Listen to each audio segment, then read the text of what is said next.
Oke, selamat pagi. Assalamualaikum warahmatullahi wabarakatuh. Bertemu lagi dengan saya Nugroho Kristanto di perkuliahan Hidrologi Dasar kelas A. Hari ini pertemuan di minggu ke-8 atau pertemuan ke-8 setelah ujian tengah semester. Kita akan membahas tentang limnologi. Oke, sebentar. Oke, tentang limnologi atau ilmu yang mempelajari tentang danau. Oke. Video ini dibuat sebagai bagian dari perkuliahan online dikarenakan kondisi yang tidak memungkinkan sehingga perkuliahan harus dilakukan dengan cara online, tidak bisa dilakukan dengan tatap muka secara langsung. Saya harap teman-teman mahasiswa dan seluruh sivitas akademika di UGM dimanapun berada dan semua orang yang bisa mengakses video ini dalam keadaan sehat selalu dan selalu tetap menjaga kesehatan karena sedang adanya wabah corona ini ya. Oke, langsung ke tema. Kita akan membahas tentang limnologi.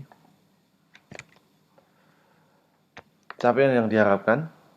Jadi dalam perkuliahan minggu ke-8 ini, mahasiswa diharapkan mampu memahami definisi tentang danau. Jadi danau itu apa? Dia terbentuk dengan bagaimana proses terbentuknya danau, syarat-syarat danau dan seterusnya. Kemudian mampu menjelaskan genesis danau, bagaimana danau terbentuk dari proses apa saja, kemudian mampu menjelaskan klasifikasi dan tipe danau. Itu adalah capaian yang diharapkan dari pertemuan ke-8 ini.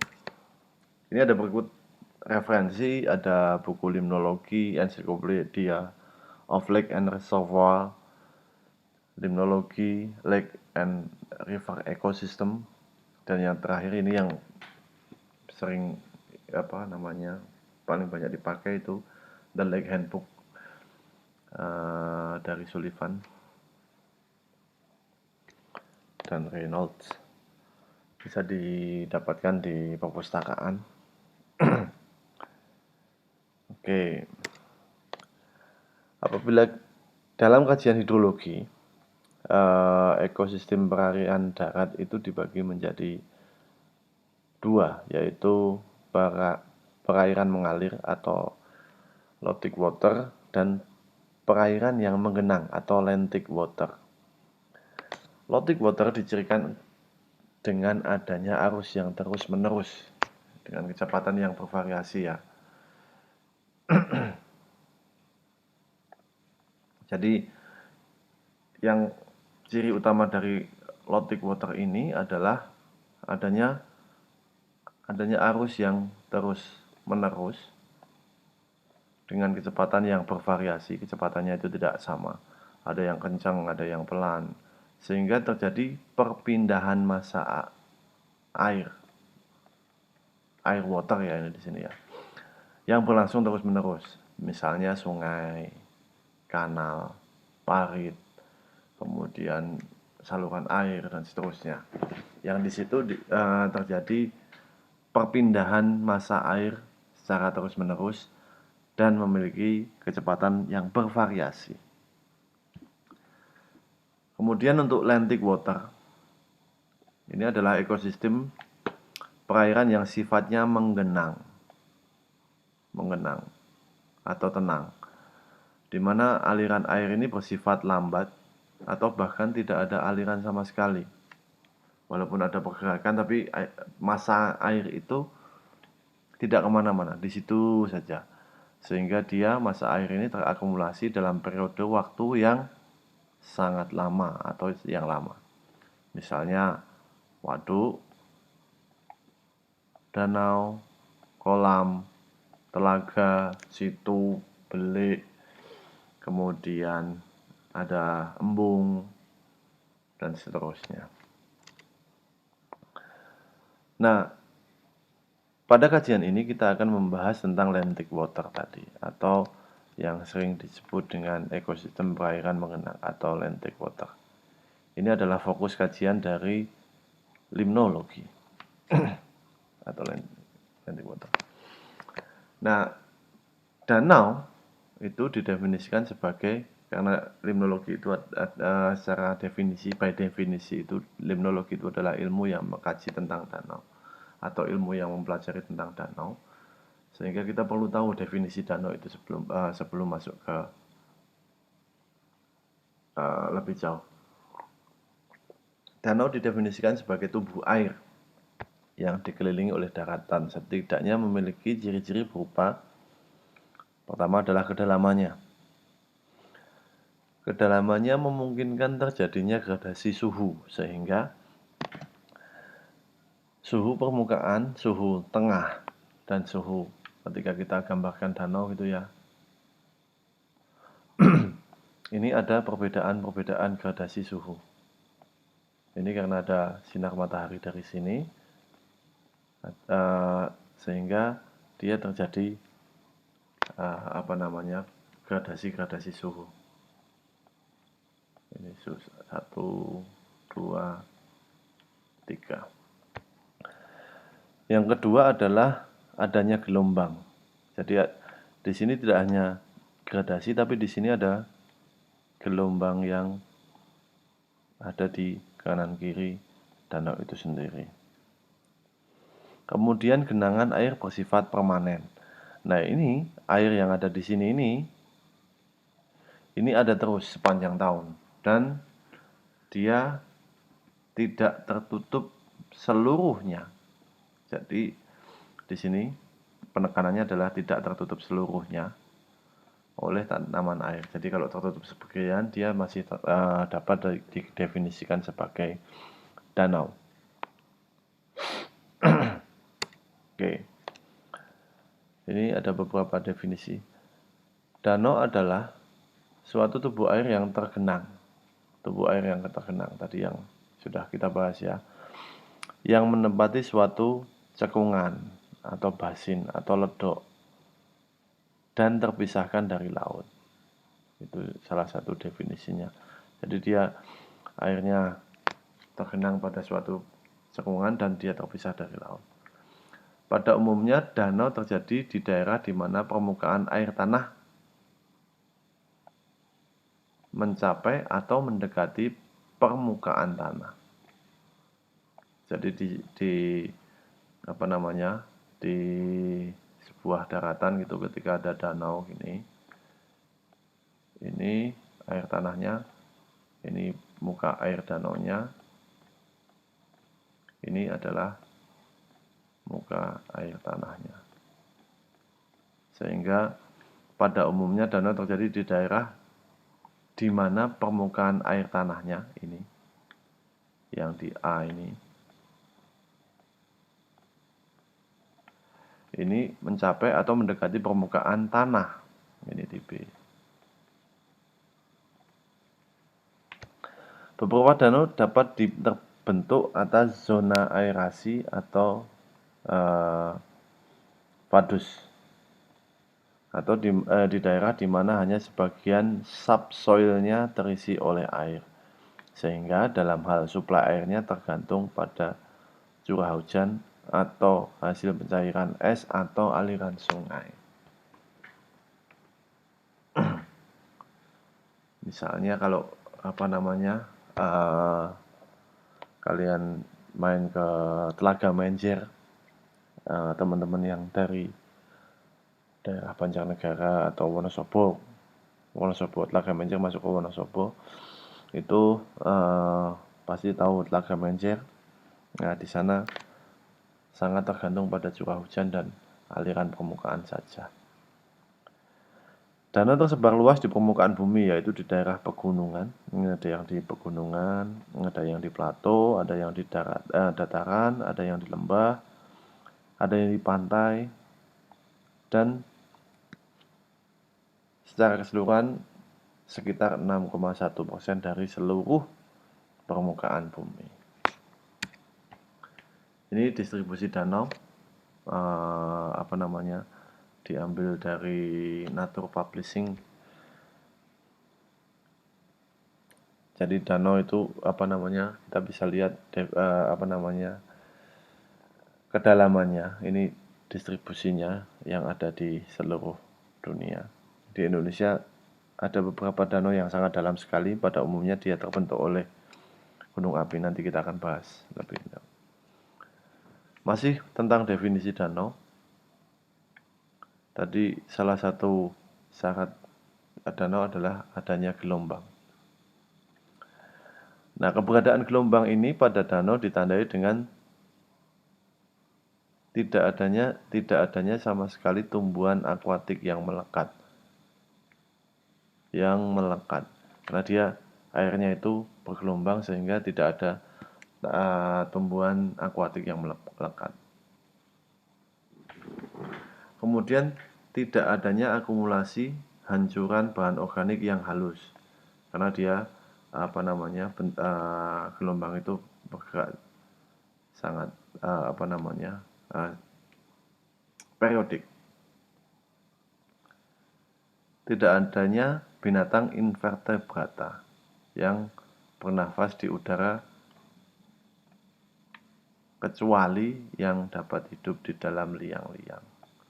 Nah, ini karena dia adanya gelombang tadi sehingga dia biasanya tidak ada binatang invertebrata yang bernafas di udara, yang dia bernafasnya di udara tidak di air, kecuali yang hidup di dalam liang-liang. Karena dia di dalam lubang-lubang itu dia masih sangat memungkinkan ketika gelombang itu turun, dia bisa bernafas karena dia terlindung oleh liang-liang tersebut.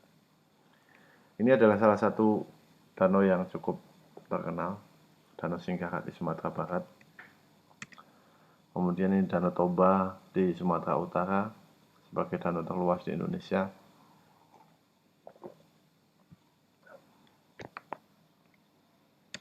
Kemudian ketika kita bicara tentang lentik ekosistem, itu kita kadang terjebak dalam definisi sebenarnya waduk itu danau bukan sih, gitu. Reservoir ini adalah waduk, kemudian danau itu adalah yang kita bahas tadi. Nah, reservoir itu adalah sering disebut sebagai man-made lakes atau danau buatan manusia. Kadang dia disebut sebagai kombinasi dari lakes and rivers because they were created by building a dam. Jadi dia karena dibuat dari pembangunan bendungan dan dia berada di tubuh sungainya, tubuh sungai itu sendiri, sehingga dia sering disebut sebagai man-made lakes. Ini contohnya, ada beberapa. Yang terakhir yang proyek vital nasional di Purworejo kalau nggak salah, ya di Purworejo, Bendung Bener itu salah satu bendung. Nanti kalau jadi itu bendung tertinggi di Indonesia, silahkan kalian googling. Coba kita googling aja. Oke.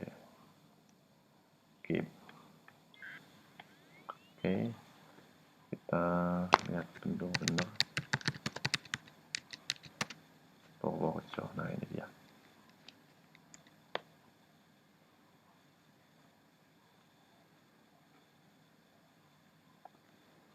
Ini database pembangunan. Ini Bendung Bener ini dia akan dibangun di Sungai Bogowonto. Kalian bisa lihat informasinya. Kemudian desainnya ini ekstrim, tingginya mencapai 150 meter. Nah, nanti dia bisa jadi, kalau jadi dibangun, dia adalah bendungan tertinggi di Indonesia. Oke, ini adalah beberapa data tentang danau yang ada di dunia. Kategorinya apa? Ini danau terbesar berdasarkan volume yang ditampung. Jadi dia berdasarkan volume, nanti kita bisa lihat di sini danau volume paling besar itu Danau Laut Kaspia, kemudian Danau Baikal, kemudian ini ada sampai bawah ya ini ya, semakin kecil daya tampungnya. Kemudian danau terdalam, ini salah 2 dari 10 itu ada di Indonesia, Danau Matano dan Danau Toba.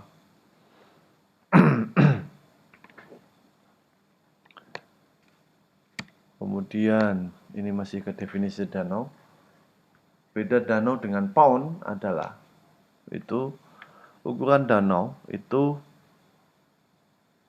lebih dari 2 hektar, walaupun beberapa ahli menyebut minimal itu 2 km persegi. 2 km persegi.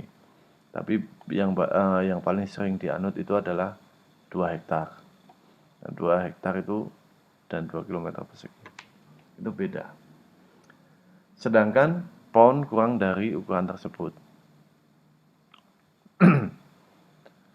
Walaupun tidak semua ahli sepakat ya. Istilah limnologi, istilah lake itu banyak dipakai oleh ahli Australia, dari Australia, walaupun ukurannya kurang dari 2 km persegi atau 2 hektar atau bahkan dari 2 hektar.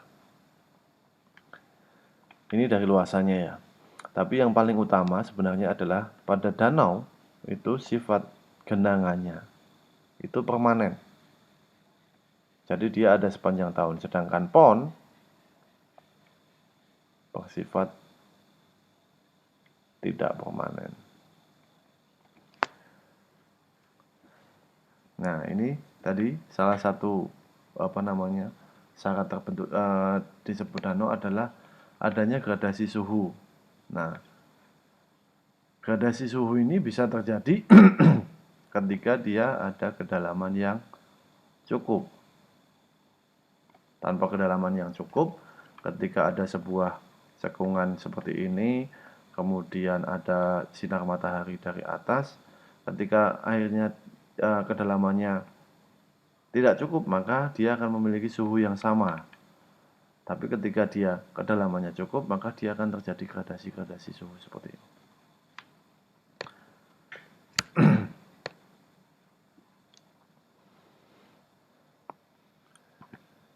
Keduanya, lakes dan pond, itu adalah sama-sama standing or slow moving bodies.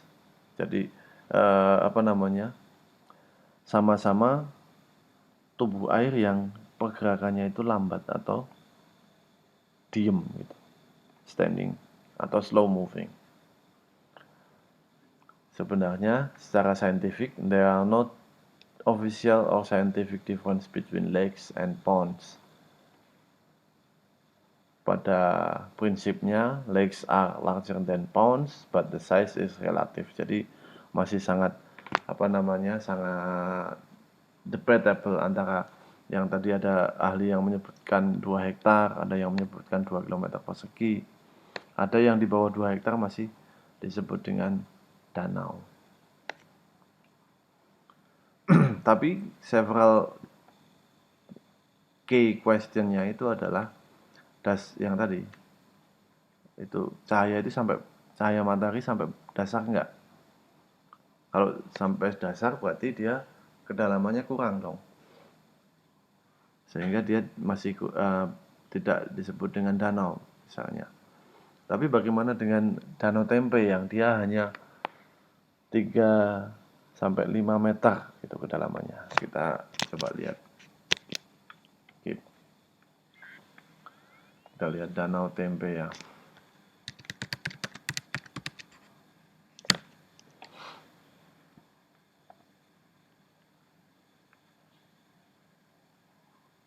Kedalaman ada enggak?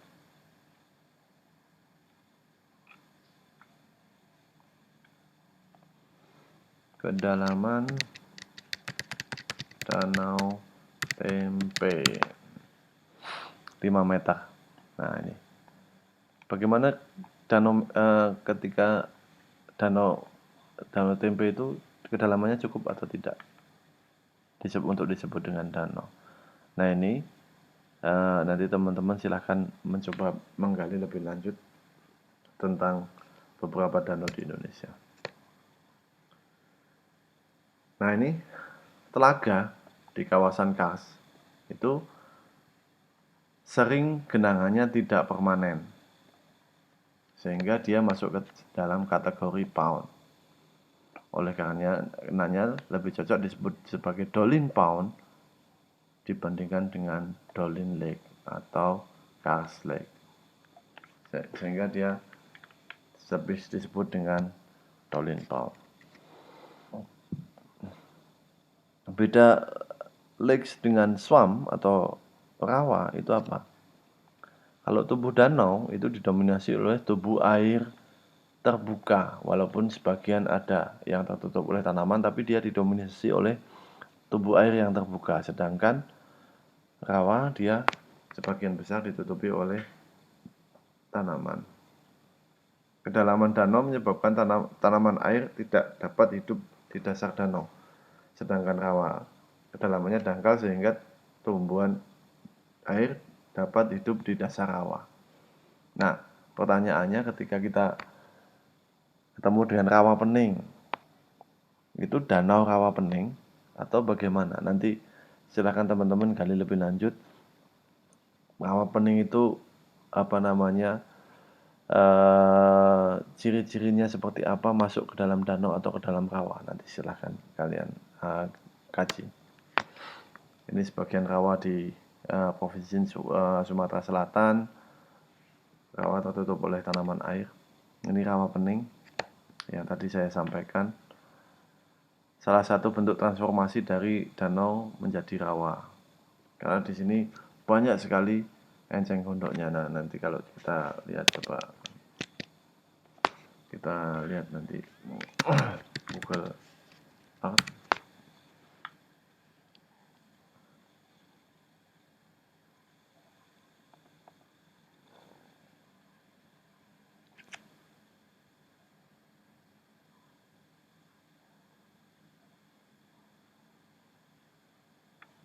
Agak lama ya ini ya. Oke, cukup.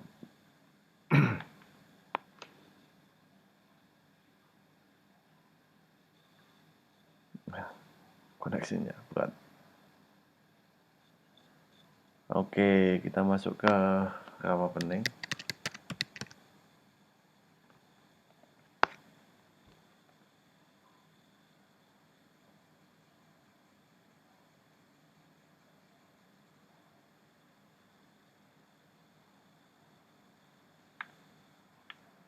Nah, ini sangat terlihat ya di sini ya, apa namanya, enceng gondoknya menutupi sebagian besar dari tubuh rawa pening itu sendiri. Kita tutup ini karena buat kipasnya mulai terbunyi. Oke, kita lanjut. Nah, mengapa danau itu penting? Nah, kita sebagai negara Indonesia, sebagai negara kepulauan, itu konsekuensinya adalah sungai di Indonesia ini relatif pendek, sehingga air cepat mengalir ke laut. Sehingga ketika kita mau menyimpan air, itu sangat sedikit sekali. Airnya cepat mengalir ke laut. Sedangkan pada pulau-pulau yang lain itu hujannya sedikit. Sedangkan sumber daya air ini tidak bisa dipindah dari satu pulau ke pulau lain. Bisa tapi sulit. Sangat sulit sekali. Misalnya di daerah Nusa Tenggara mengalami kekeringan, tidak akan sangat sulit sekali memindahkan air dari Sumatera misalnya. Atau dari yang dekat Bali gitu, agak sulit sekali. Kemudian keberadaan danau akan menyebabkan simpanan air di daratan menjadi lebih lama dan dapat dimanfaatkan untuk banyak kepentingan. Kepentingan domestik itu sangat penting sekali. Kemudian danau juga sebagai pengendali ekosistem yang menjaga ketersediaan sumber daya air dan pengendali daya rusak air di suatu wilayah. Dengan adanya danau, itu istilahnya kalau gampangannya sebagai parking areanya water atau parking areanya air. Ketika hujan jatuh, dia akan mengalir, dia akan parkir dulu di danau itu sebelum dia turun ke bawah dan menyuplai daerah di bawahnya. Ketika dia tidak ada danaunya, maka ada kemungkinan ketika alirannya sangat besar, dia tidak ada tempat parkirnya, maka dia akan berbondong-bondong masuk ke wilayah yang ada permukimannya sehingga terjadi banjir. Nah, ini seperti yang dilakukan oleh pemerintah Belanda dulu untuk menjaga Batavia tidak kebanjiran, dia membangun banyak sekali situ di atas tidak di hulu Jakarta, di hulunya Jakarta di daerah Bogor. Itu adalah untuk ini menjaga ketersediaan sumber daya air tadi karena nanti bisa dimanfaatkan dan pengendali daya rusak air atau dalam hal ini adalah banjir. Ini distribusi penduduk dibandingkan dengan danau tadi, kita masih ingat sekali posisinya di sini danaunya banyak, sedangkan penduduknya di sini sangat sedikit dan di sini sangat banyak. Ini rata waktu tinggal tadi mengurangi daya rusak airnya. Ada yang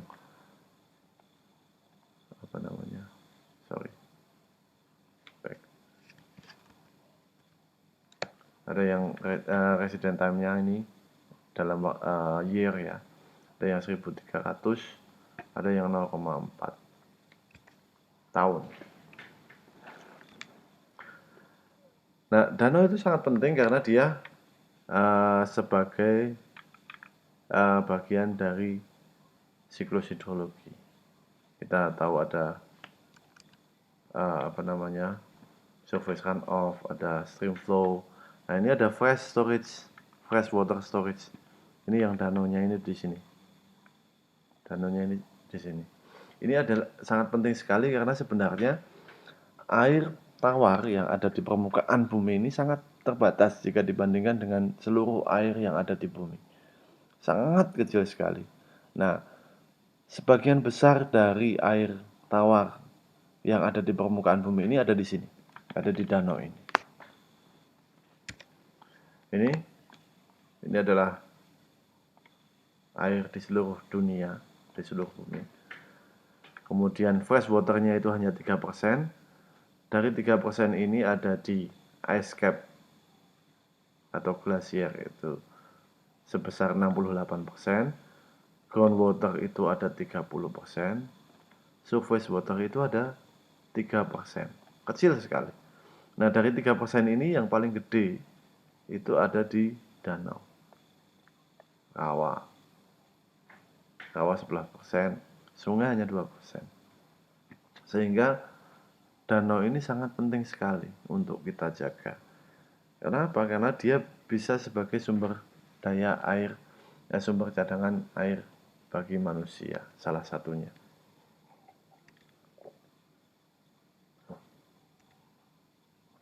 Nah, itu tadi adalah definisi danau dan kenapa danau nggak penting untuk dikaji. Kemudian kita masuk ke pembentukan danau.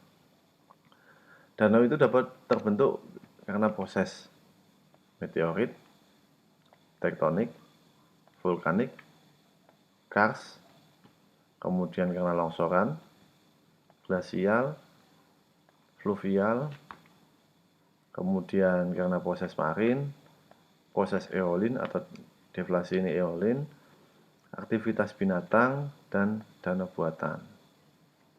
Oke, kita kaji satu-satu. Yang pertama adalah vulkanik.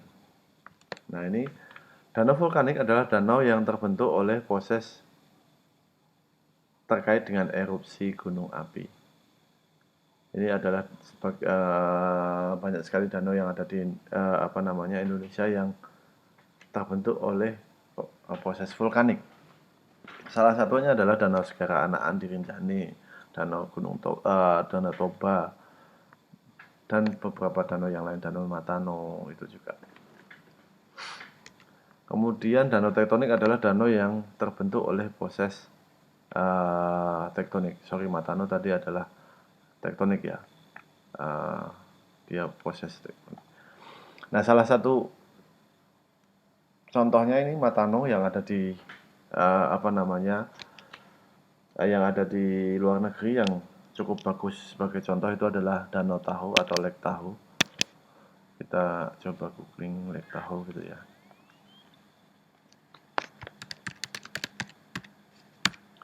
Ini kita lihat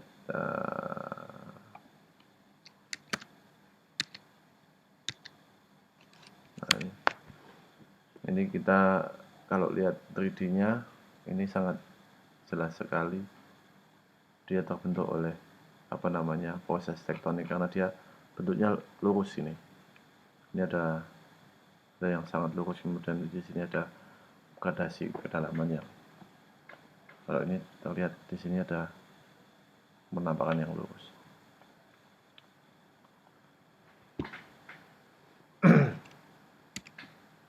Kemudian Danau Kars adalah danau yang terbentuk oleh proses karstifikasi atau di kawasan Batu Gamping atau Dolomit. Tapi dalam menentukan danau Kars itu kita perlu melihat keberadaan air ini, apakah dia permanen sepanjang tahun atau tidak. Ketika dia tidak permanen sepanjang tahun, maka tidak bisa dimasukkan dalam kategori danau Kars. Ini pembentukan danau karena proses gerak massa batuan atau longsor. Jadi di sini ada longsor, kemudian di sini ada dam. Nah, karena ada dam ini, karena ada dam di sini, bisa ganti warna enggak ini? Pen color. Karena ada ini dam di sini, kemudian ada sungai dari sana, aliran sungai, sehingga dia terbentuk oleh danau. Ini salah satu contohnya di Himalaya. Nah, di Indonesia pernah ada saya pernah mendengar itu di Longsor Negeri 5.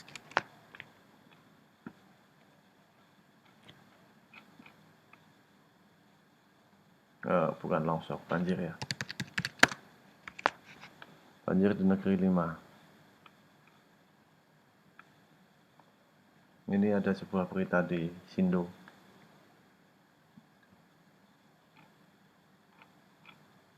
Lambat sekali.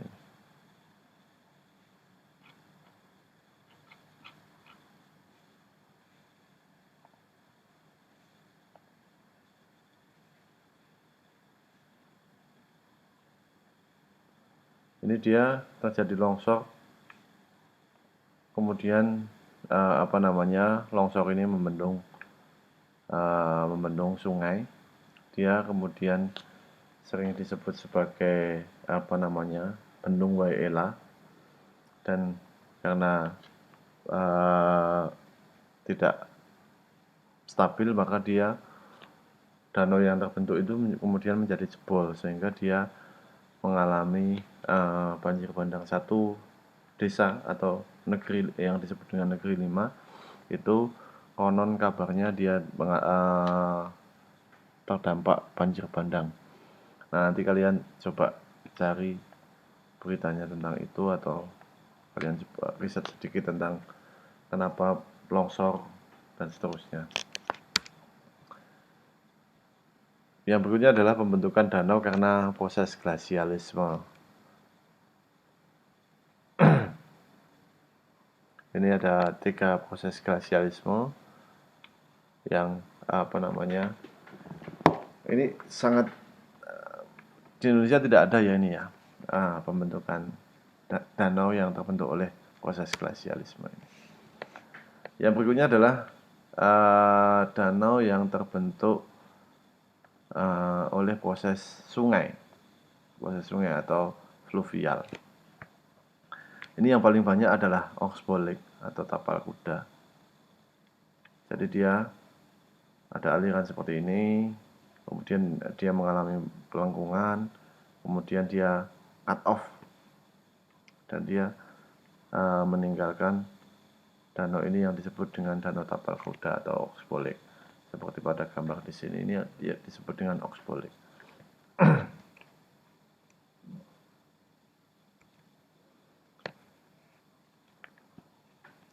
Danau Oxbow Lake terbentuk akibat perpindahan aliran yang memotong meander.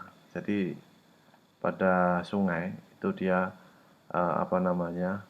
terjadi meandering gitu ya. Ini sungainya meandering gini. Nah, pada bagian-bagian tertentu dia akan mengalami pemotongan seperti ini, sehingga dia dia terpotong di sini misalnya. Sungainya dia mengalir ke sini. Nah, ini dia menjadi danau sendiri. Kemudian ada yang terbentuk karena sedimentasi sungai yang membendung cabang sungai. Itu juga bisa terbentuk. Kemudian danau delta terbentuk akibat pengendapan yang terjadi di delta sungai. Jadi ketika kita lihat menampang sungai gitu. Ketika ada sungai, itu ya. Ini muka airnya, ini dasar sungainya.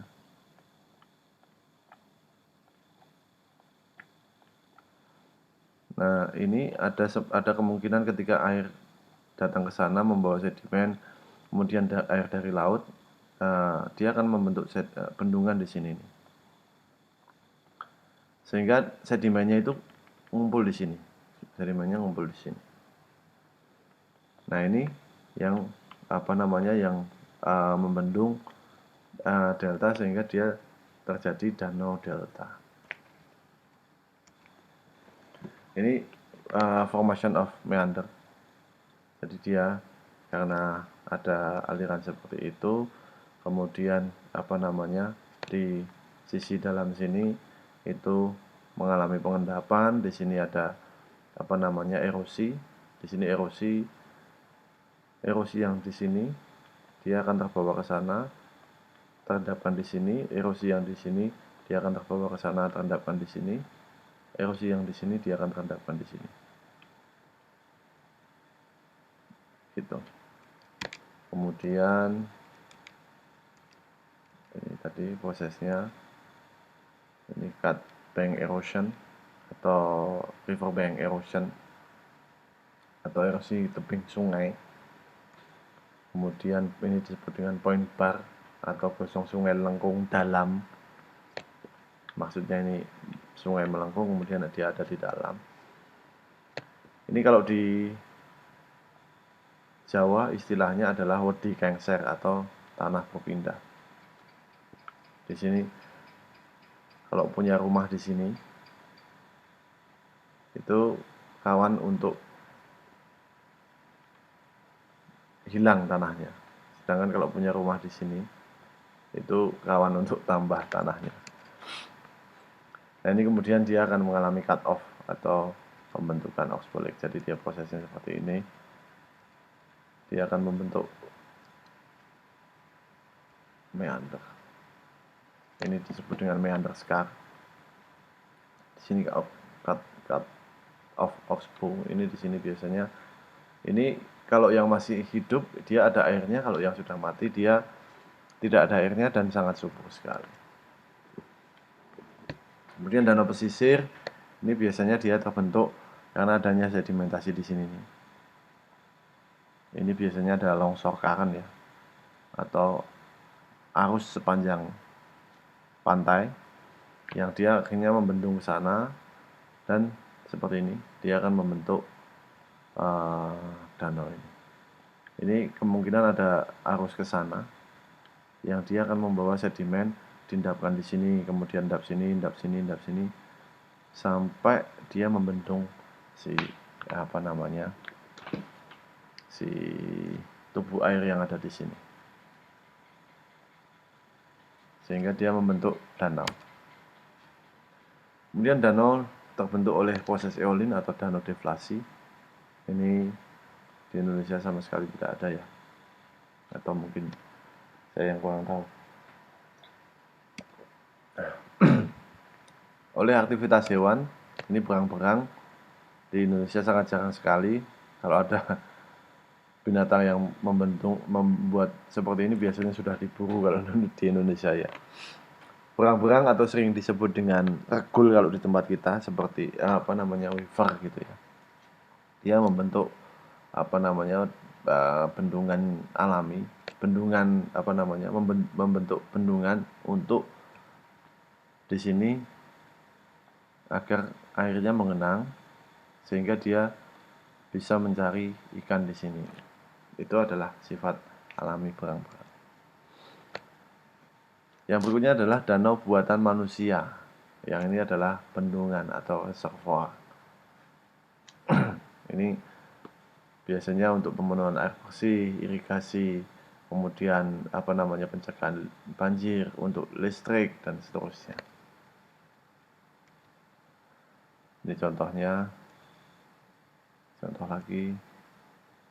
Nah, klasifikasi danau itu, danau pada umumnya dapat diklasifikasikan berdasarkan beberapa hal. Ini bukan 4 ya, sorry. Beberapa hal. Pertama adalah genesanya. Ini sudah dijelaskan tadi. Genesanya berdasarkan terbentuk oleh vulkanik, tektonik, dan seterusnya. Kemudian tingkat trofik. Nah, kalau kalian pernah mendengar eutrofikasi, itu sebenarnya sangat tergantung pada trofik, itu sangat tergantung pada umur danaunya. Trophic level ini biasanya kandungan dari nitrogen dan seterusnya. Kemudian percampuran airnya, pembentukan garis pantainya, aliran airnya, lokasi atau posisinya, kemudian kandungan karbon dioksida, dan umurnya. Kita lihat satu-satu. Klasifikasi berdasarkan tingkat trofik atau tingkat trofiknya. Tingkat trofik diartikan sebagai produktivitas perairan atau tingkat kelimpahan nutrien di dalam danau. Semakin melimpah maka tingkat trofiknya semakin tinggi. Tingkat trofik itu juga menggambarkan kemampuan danau untuk menopang kehidupan tanaman, ikan, dan kehidupan air yang lain. Parameter yang paling banyak digunakan adalah ketersediaan klorofil, fosfor, nitrogen, dan kejernihan air. Nah, kita sering mendengar eutrofikasi, nanti kita bahas ya. Klasifikasi berdasarkan tingkat trofik itu bisa dibagi menjadi 3. Dead zone itu sudah mati dia. Pertama adalah oligotrofik atau bahan organik maternya rendah. Biasanya dalam, jernih, oksigennya banyak di bawah, kemudian fosfornya terbatas. Kemudian mesotropik itu lebih banyak organik maternya.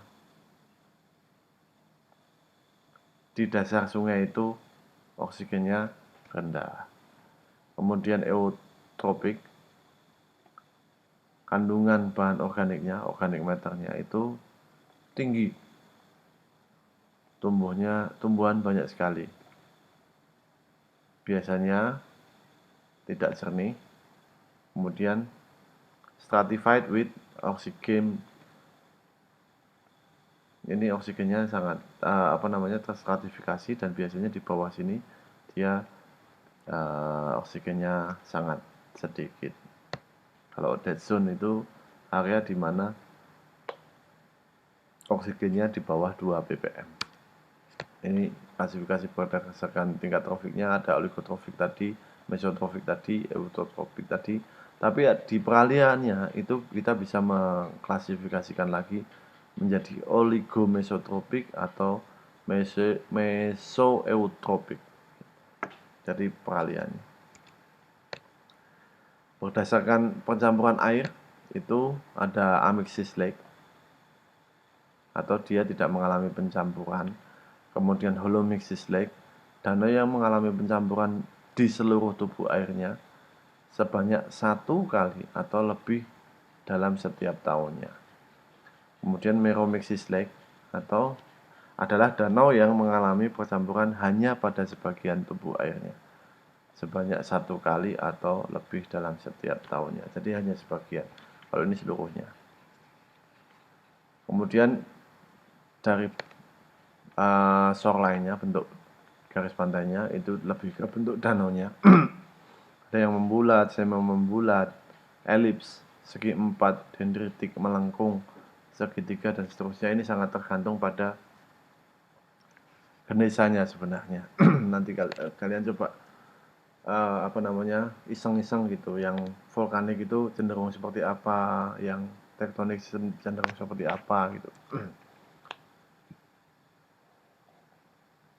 Kemudian klasifikasi berdasarkan aliran airnya, atau ini adalah danau aliran atau running water lake, yaitu danau yang dia ada inputnya dan ada outputnya, ada outletnya, ada inflow-nya, ada outflow-nya. Sedangkan danau tanpa jalan keluar atau danau tanpa outlet, yaitu danau yang mendapatkan air sungai namun tidak memiliki jalan keluar. Dia hanya mengurangi volume airnya melalui penguapan. Berdasarkan lokasi ada di kutub dan di tropis. Yang pembedanya adalah suhunya. Lebih dari 4 derajat itu disebut dengan tropical lake, kurang dari 4 derajat disebut dengan polar lake. Walaupun polar lake ini masih dibagi menjadi orde 1, orde 2, kemudian orde 3.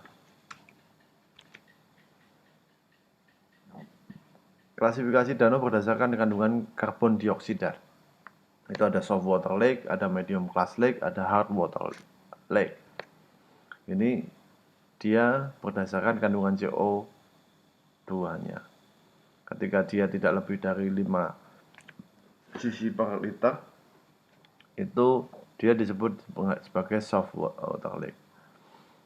Ketika dia lebih dari 22, maka dia disebut dengan hard water lake. Di antaranya disebut dengan medium class lake. Ini masih yang berikutnya adalah klasifikasi danau berdasarkan umur. Tadi masih ada hubungannya dengan tingkat tropik tadi. Ada danau oligotropik adalah danau yang relatif muda. Tadi saya sampaikan bahwa tropik itu sangat berhubungan dengan umur. Kenapa? Karena unsur hara yang masuk ke dalam danau itu semakin tua, maka unsur haranya akan semakin banyak. Danau ini tidak mengandung unsur hara tanaman dengan konsentrasi tinggi. Ganggangnya kurang dan kurang produktif untuk kehidupan biologi perairan. Kemudian danau eutrofik itu relatif tua. Airnya cenderung keruh dan mengandung zat hara yang banyak. Ini banyak mampu menopang kehidupan biota di situ.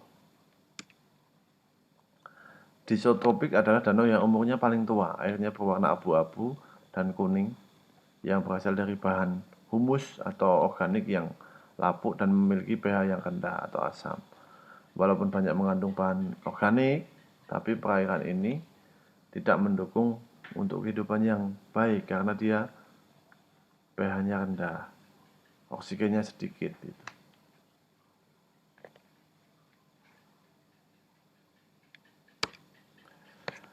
Nah, ketika kita bicara tentang danau tadi ada terbentuknya seperti apa, Nah, pada kenyataannya itu ketika kita bicara tentang danau, ini tadi ada soil tererosi, di ada pupuk, fertilizer gitu ya. Kalau kita lihat di danau buatan manusia di Banjarnegara, Danau Jenderal Sudirman, di atasnya itu di sini ada Dieng misalnya. Nah, ini ada fertilizer yang sangat besar sekali yang terbawa sampai ke reservoir. Nah, di sini timbullah yang tadi disebut dengan eutrofikasi. Selain eutrofikasi, di sini ada pemukiman dan seterusnya, itu ada pencemaran air, ada pendangkalan karena ada tanah yang tererosi. Kembali ke depan tadi bahwa kenapa danau penting dikaji, karena dia adalah bagian dari air tawar yang ada di permukaan bumi, yang paling besar itu ada di danau. Sehingga kita perlu melindungi danau itu dan mengkaji danau itu. Dengan kondisi yang ada seperti ini, maka danau menjadi terancam, sehingga kita perlu kajian yang lebih lanjut tentang danau. Oke, pada pertemuan ke-8 seperti itu. Tadi tentang limnologi. Semoga penjelasan saya bisa dimengerti dan bermanfaat.